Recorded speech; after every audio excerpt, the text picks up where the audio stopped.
As I was saying, this is the power pack. This power cord, I plug into the power pack and I plug into the light source. You see, we have the light in here, and we connect it direct to our instrument behind. You see the place you will plug it, and you switch it on here.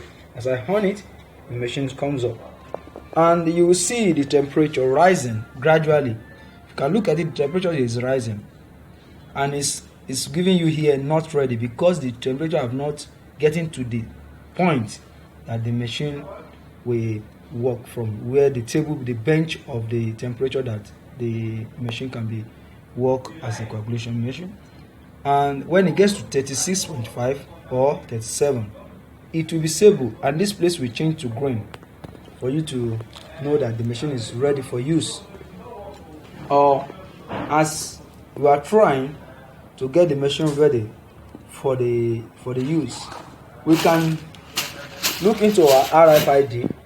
This RFID, we are going to transfer it to the machine through the RFID behind the machine. This is the RFID logo behind the machine. This is RFID, and whenever you want to install it with the machine, you take it close, you move it close, and the sensor there will sense it. Once it senses it, it will load into the machine. But how do we do that? We are going to do that now. Let me come in with the stylus, because the machine has its own stylus to do that.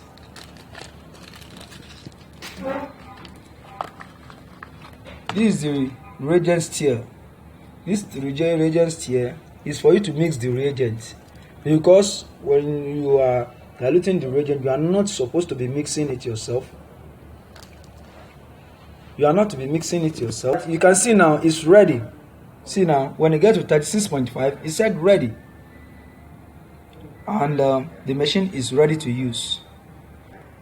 Alright, you see it's ready now. That is, you are ready for the machine is ready for you to use. I said something about this stir rag is for you to stir your reagent. You don't need to mix your reagent together. You just bring one of these, put it inside your reagent. It will mix it by itself instead of mixing the reagent either clockwise or anti-clockwise. But once you drop this inside, it will mix the reagent easily without any stress. Alright, concerning our RFD, this is how to install our RFD. You come to this sign that you are seeing here as a settings. You just click it, settings, and it will show all this. You come to run menu. You click your run menu, and you come to RFID. You can see it. When you select it, it will be showing some seconds for you to move this closer to the machine. Once you move it closer, a light will show behind.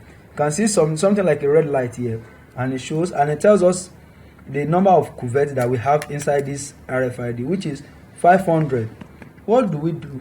We just come to this side and select this and put 500. Can you see? And you say enter. When you enter, you have your 500 here, and you just come to this place, you say transfer, or you come to this one to transfer it. You can see it's there perfectly. In the other way around, you can still transfer it back if you are not ready to use it, or you want to be using it 5. You can say okay, you can transfer all of this back to this RFID again. I selected 500 and say enter and transfer it back into it. There's nothing inside this machine again. Are you getting me? And maybe let us take it back. We select the RFID. See, you are trying to transfer it back, and you say you come to this place, select. Maybe you want to transfer only 5. Let me say okay, 10. Let's select only 10. You can transfer only 10. You say 10, and you say transfer. That's only 10, and you remove it. In this machine now, we have only 10 cuvettes to run. After you have run the 10 cuvettes, you cannot run. Alright, you just select RFID, you select it and you place it. You see, we have selected 10 of this one now. As we select this 10, we are telling us that it's only 10 cuvettes inside this machine.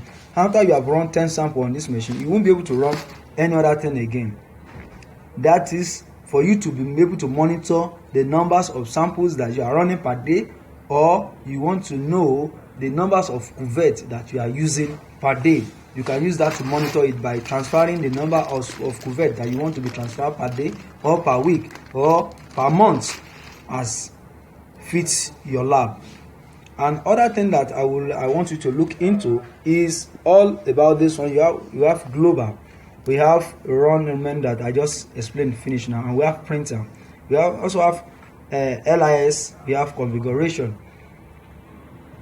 If you look at this global now, this is the global. This is where we set our date and time, we set our language, and we talk about service. If you want to service the machine, this is where we come to do our service. All right, now let me go to printer. This is our printer. This is where we have a report on the printer. If I select printer now, you see whatever the line 1, line 2 is about the device of the printer, which we are not concerned about it now. And this is a report where we can collect our report, all samples that you have run. If you want to get your report by name or date or time or any other means, maybe by line, maybe by order, that's what they mean by line, you can get it from there. LIS, this is where you use your serial port or internet, which is at the back, and other settings for it, they are here to set your serial port and all of those things, where you put the service IP and all those kind of a thing. Depends on your configuration of the external things that you are using on the machine, which you can see their port at the back. All right, thank you for listening. Look at this configuration now. This configuration is also important when you are inputting a new parameters, or you are not, or you don't want to use the former programmed parameter on the machine. For example, we have APTT. For example, we have APTT. We have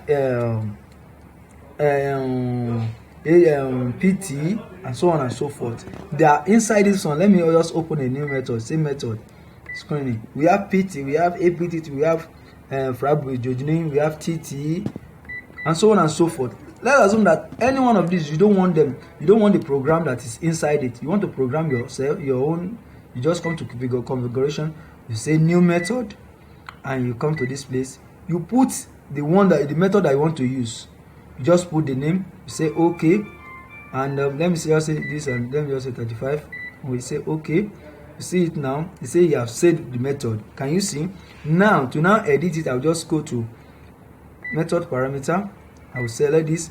That one I just put now. You see it there, 35. It's a new program that I just put there. From here, I will set from my leaflet. This thing, the reagent has a leaflet that you follow to input all these things as you have it inside the leaflet, and you cross to the other side, you fill it. You go to the other side, you fill it. When you get to that, everything you are finished with it, you just come to this place to save. This one is a symbol of save. You just save. But do you want to save change? You say yes, and if you don't want, you say no, and if you don't want, you say no. All right, but because I don't want it, I didn't put anything there, I say no. Are you getting me? And I press this one to go back. That's about configuration. Let us go to this place. This place is another thing entirely, where we do our calibration. You can do your calibration here when you have anything to change. When you want to calibrate, you see it, this is where to calibrate. You calibrate your machine. What they mean by calibrate here is to input the expiring date, the lot number of whatever reagent that you have already programmed on that one. If you look at this one that I just selected now, is PT. Let me just go back. And this is a screen test. This is a screen test. I just select PT, and I come to calibration. I come to calibrate. You see it here. You say this protein time, and for me I have to put the lot number and the expiring date of the lots. If I have the control, I put the name of the control, the lot number, and the expiring date. Then I go forward. You put the seconds, the whatever you want your result to read with. You put it, and you go forward. You put the MPT. The MPT is very, very important because it comes with the reagent. Some laboratory determine their MPT by themselves, but the ISI comes with the reagent, which you input there. After you have done all this, you select save, and we save. The reason why this one did not save is because there's no any updated date there. All the dates that were there is already expired date. I don't know, maybe you understand what I mean by that. That is not day that is update. The day that is there is already expired. Are you getting me now? The day have already expired. If you are putting your own now here, it should be if you look at this place, it's 2000, year 2000. That's why it did not save. It's year 2000. If you have something like year 2008, December year 2008, or you have September or August year 2008, it will save. In 2018, it will save automatically. That's it. There is the reason why you have to follow the expiring date on your reagent. You have to follow the expiring date on your reagent, and that will help you a lot. Let us go back and see some other things. This one is chart. This one is the chart of the days of your calibration. Any calibration that you do, you can have the chart. But because we have not run any calibration, there's no chart for us to check or to look into. Now let us come to this one. This one is our quality check. If you are running your quality control, you can get your quality check through all these things. You can get your quality check through this page. But since we have not run any quality control, there's nothing for us to view. But let us just open it for us to know what we are saying. You can see it now. If we have anything that we have run, we will have get it through this result and anything, and we get the result clearly. But because there's nothing there, there's nowhere to go. It's even telling us that it's empty. F1 empty. That is, we have not run anything. Yeah, the same thing with the set QC. If you want to set it, you want to do manual adjustment. This is where you do your manual adjustment on your quality control. Now, I'll go to the next one. This is the next one where we have our chart of each test that we run. You can get your chart of each test that you run, like a database. Let me call it a database, where you can get the data, the numbers of the tests that you have run so far. You can see them there easily and collect your results again. The last one here is where we are going to use in running our samples. I don't want to know the kind of samples that you want to run. This thing is a screening test, or factors, or D-dimer, or others. We have others there. Others means other text accumulated with coagulating samples. Yes, let us start from these others. You can see them: protein health, LIS screening, and LI2 confirm. You can see them there. This one is for D-dimer hard. You can see the one for factors. We have factor 2, factor 5, factor 7, and factor 10, and so on and so forth. But the main one that it is common for everyone before they get into a theater room is this screening test. The PT and ABTT is a very common test that they do before going to theater for any operation, to know the times and the minutes that it takes a patient sample to be clotted before they can start operation on such a patient. Now let us select PT, our protein time. This we selected it. If you look at this program, it's a red-made program, and at the right hand here you will see red. Why the red is showing is that the curve on the machine is not valid, is expired. You can see the date 00/2020, year 2000. If you look at year 2000 up to this, is difference of 18 years. That is, the curve have already expired. We have a new curve for this, which means a new reagent to calibrate the machine for you to have an updated time. Is not that the way it is now, you cannot run your sample. You can run your sample successfully, but the date that will be showing on your result will not be tallied. You will be seeing invalid date. It's not that your result is not valid. Your result is valid, but it's just the input of the expiration date. With this now, we have our sample as 50 microliter. you can see this machine, as I said, is easy to use. If I'm a scientist now, let me call myself as a scientist, and I want to run a sample of PT, and the sample is already, we have spent the sample, and my reagent is here. Let me assume that this is my reagent on this bottle. This is my reagent. I've already put my stir inside the reagent to mix it.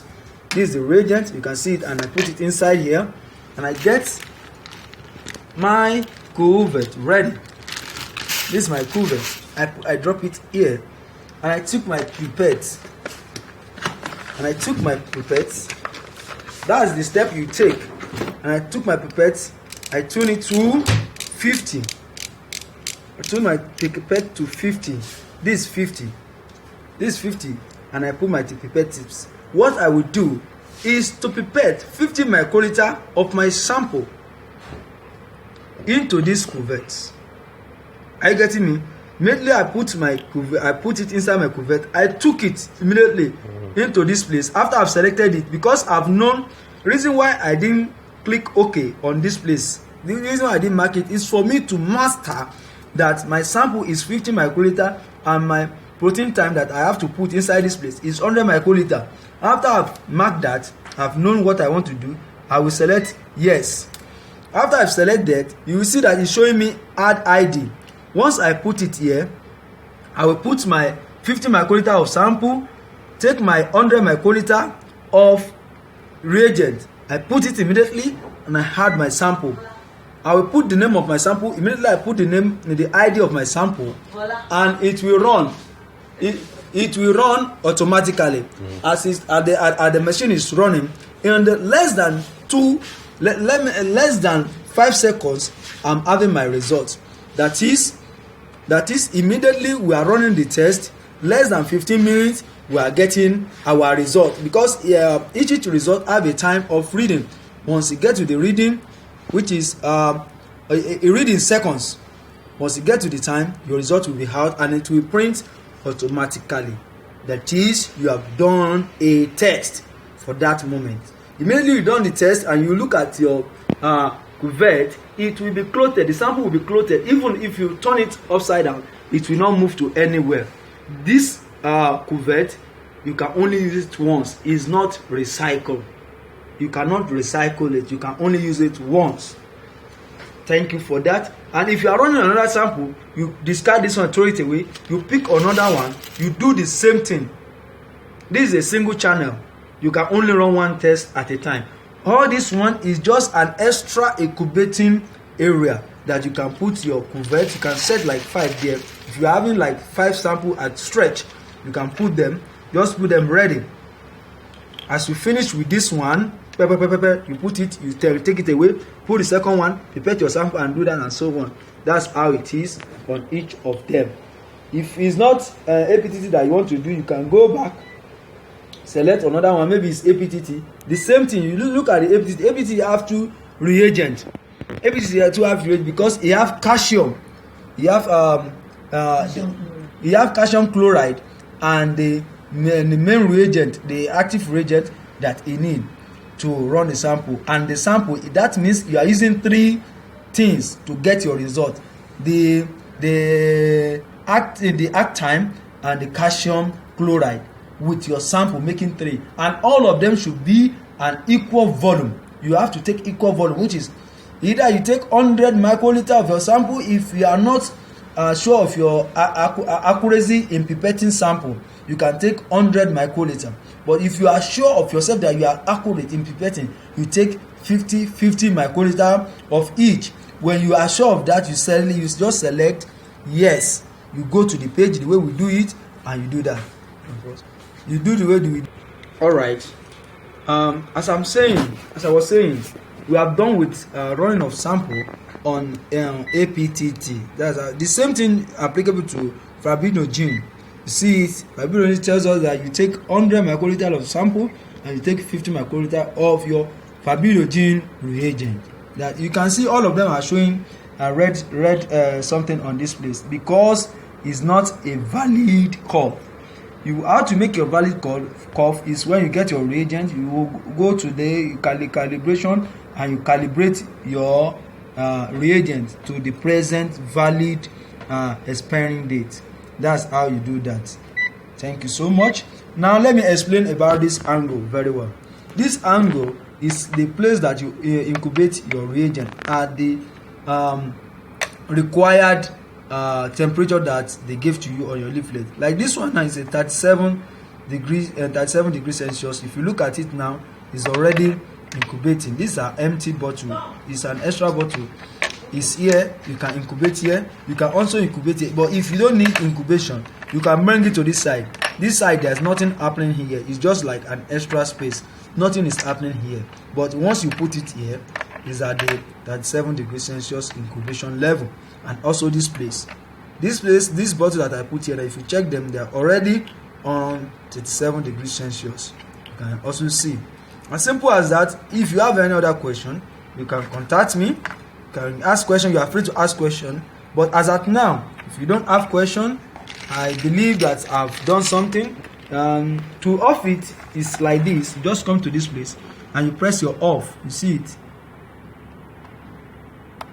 You can use your finger to off it. That's all. There's no any. It doesn't have any You just off it, and that's all about it. The maintenance is very cheap. To maintain it is very cheap. Just clean all the surface of it.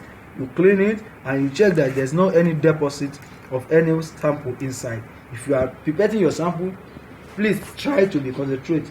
Don't make any horseplay when you are running your test. You have to be concentrated as a scientist. You don't need to be talking to someone and be pipetting unless you know that you are not qualified for it.